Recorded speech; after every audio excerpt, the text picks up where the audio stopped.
খৈয়াছড়া, যা পর্যটকের কাছে মৃত্যুকূপ নামে পরিচিত। চট্টগ্রাম জেলার মিরসরাই উপজেলায় অবস্থিত এই ঝর্ণাটি বাংলাদেশের বৃহত্তম ঝর্ণাগুলোর মধ্যে অন্যতম। এই ঝর্ণাতে রয়েছে 9টি ধাপ, যা পাড়ি দিয়ে উপরে উঠতে পা পিছলে গেলে নিশ্চিত মৃত্যু। চলুন আজকে আপনাদেরকে দেখাই এই ভরা বর্ষাতে খৈয়াছড়া ভ্রমণ করা কতটা ঝুঁকিপূর্ণ এবং বর্ষার রানী নামে পরিচিত জঙ্গলে ঘেরা সুন্দরী এই ঝর্ণা ভ্রমণের উপায়। খৈয়াছড়া ভ্রমণের জন্য দেশের যে কোনো প্রান্ত থেকে প্রথমে পৌঁছতে হবে চট্টগ্রামের মিরসরাই উপজেলার বড়তাকিয়া বাজারে, অথবা আপনি প্রথম সীতাকুণ্ড বাজারে আসতে পারেন এবং সেখান থেকে লেগুনা করে আসতে পারেন বড়তাকিয়া বাজার। ভোরবেলা যাত্রার মাঝখানে আমরা একটা হোটেল থেকে সকালের নাস্তা করে নিলাম। বাস অথবা লেগুনা আপনাকে যেখানে নামিয়ে দিবে সেই মেইন রাস্তার ধারে এরকম একটা গেট রয়েছে। এখান থেকেই ঝর্ণা যাওয়ার রাস্তা শুরু, যেটার একটু সামনে গেলে সিএনজি পাওয়া যায়। শরীরে শক্তি পাওয়ার জন্য আমরা সাথে কলা এবং গ্লুকোজ নিয়ে নিলাম।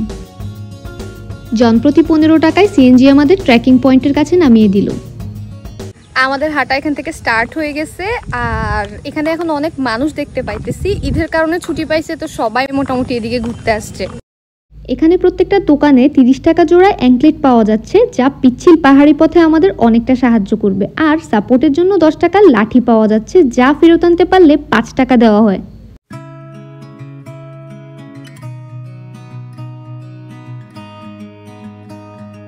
পর্যটক বেশি হওয়ার কারণে বোঝা মুশকিল, কিন্তু উঁচু নিচু জঙ্গলের এই পথ ভীষণ রোমাঞ্চকর।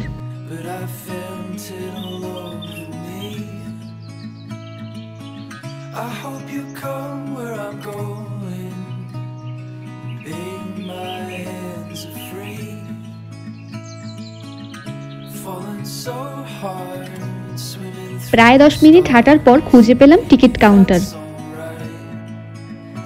জনপ্রতি 20 টাকা টিকিট কেটে প্রবেশ করলাম ঝর্ণায়।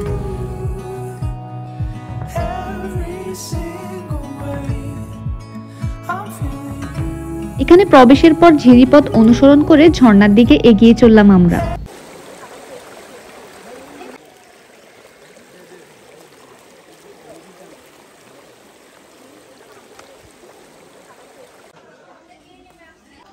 আমরা বুঝে পারি নাই, আমরা অনেক হেভি ড্রেসেস পরে আসছি, অনেক গরম লাগতেছে। এখন আমরা মেবি লাইট কোনো কিছু পরবো, টি শার্ট টাইপের কোনো কিছু, আর যেটাতে আমাদের হাইকিং করতে ইজি হবে, কজ এই ঝর্ণাটা অনেক বেশি রিস্কি বলা হয়ে থাকে। পথিমধ্যে আমরা একটা দোকানে লাঞ্চ অর্ডার করে যাচ্ছি। এর বদলে ওরা ওদের ঘরে আমাদের পোশাক বদলানোর সুযোগ করে দেয় এবং আমাদের ব্যাগগুলোও আমরা এখানে বিনামূল্যে রাখার সুযোগ পেলাম। এখানে কম বেশি প্রত্যেকটা খাবার হোটেলের একই সুবিধা দেওয়া হয়ে থাকে। আপনি খাবার অর্ডার করে গেলে বিনামূল্যে আপনার ব্যাগ ও জিনিসপত্র এখানে জমা রেখে যেতে পারেন।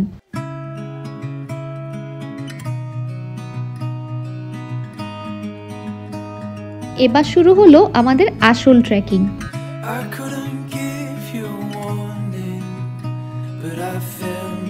আমরা না বুঝে উঁচু নিচু টিলা দিয়ে পার হবার চেষ্টা করছিলাম, যেটা কাদার কারণে আর অতিরিক্ত পর্যটকের কারণে পিচ্ছিল হয়েছিল।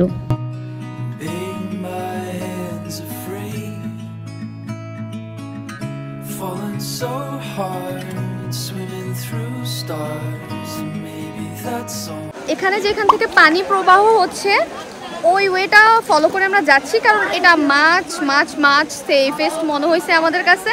আপনারাও যদি বৃষ্টির ওয়েদারে আসেন তাহলে এই ওয়েটা ফলো করতে পারেন।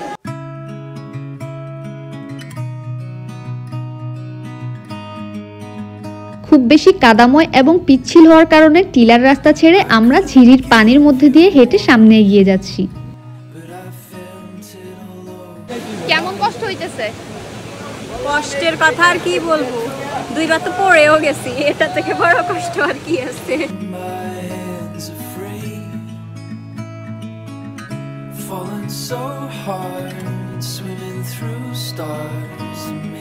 আরেকটু হাঁটার পথ আমরা প্রায় ঝর্ণার কাছে চলে এসেছি। সিএনজি আমাদের যেখানে নামিয়ে দেয় সেখান থেকে প্রায় 30 মিনিট হাঁটার পর ফাইনালি পৌঁছে গেলাম ঝর্ণাতে।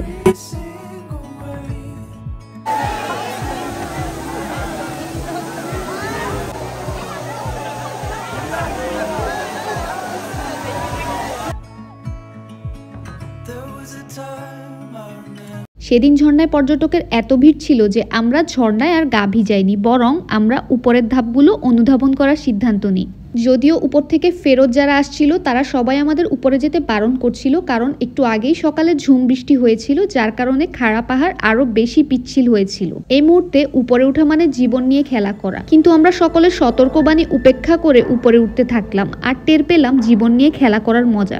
বৃষ্টি আর অতিরিক্ত পর্যটকের কারণে উপরে ওঠার দড়ি খুব পিচ্ছিল আর কাদাময় হয়েছিল। যদিও ক্যামেরাতে বোঝার উপায় নেই যে পাহাড় কতটা খাড়া, পিচ্ছিল ও বিপজ্জনক ছিল, এটা শুধুই অভিজ্ঞতা।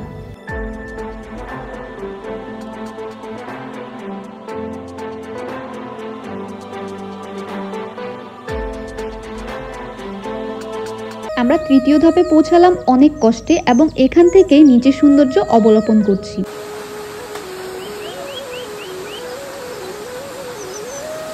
দর্শক বন্ধুরা, আপনারা যারা এই ঝর্ণায় যাওয়ার পরিকল্পনা করছেন তাদের কাছে একটা অনুরোধ, এই ধরনের বোকামি কাজ করবেন না, কারণ এটা খুবই বিপজ্জনক।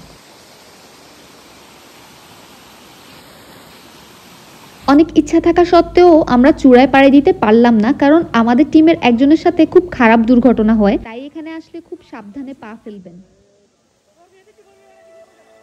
অনিচ্ছা থাকা সত্ত্বেও নিচের দিকে নামতে থাকলাম। এখানে উঠার রাস্তাটা যতটা বিপজ্জনক, নামার সময় রাস্তাটা আরো বেশি ভয়াবহ এবং বিপজ্জনক হয়ে ওঠে। হাড়ে হাড়ে টের পেলাম কেন এই ঝর্ণা মৃত্যুকূপ নামে কুখ্যাত।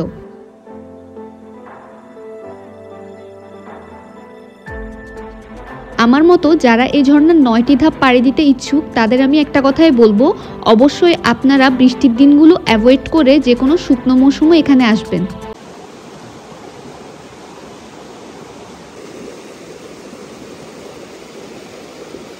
ফিরে আসলাম সেই খাবার হোটেলে, যেখান থেকে আমরা দুপুরের খাবার অর্ডার করি।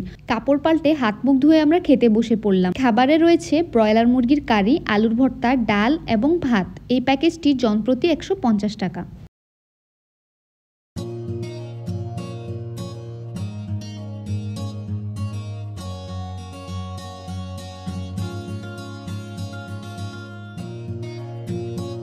ঝিরিপথের পানি দিয়ে হেঁটে আমরা এখান থেকে বের হচ্ছি, কারণ পাশের মাটির রাস্তাটা খুব কাদাময় এবং পিচ্ছিল হয়ে আছে।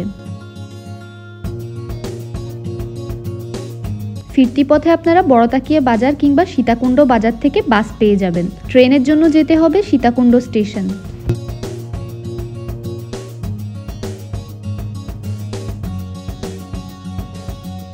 দেখতে দেখতে আজকের ভিডিও লাস্ট পর্যায়ে চলে আসলাম।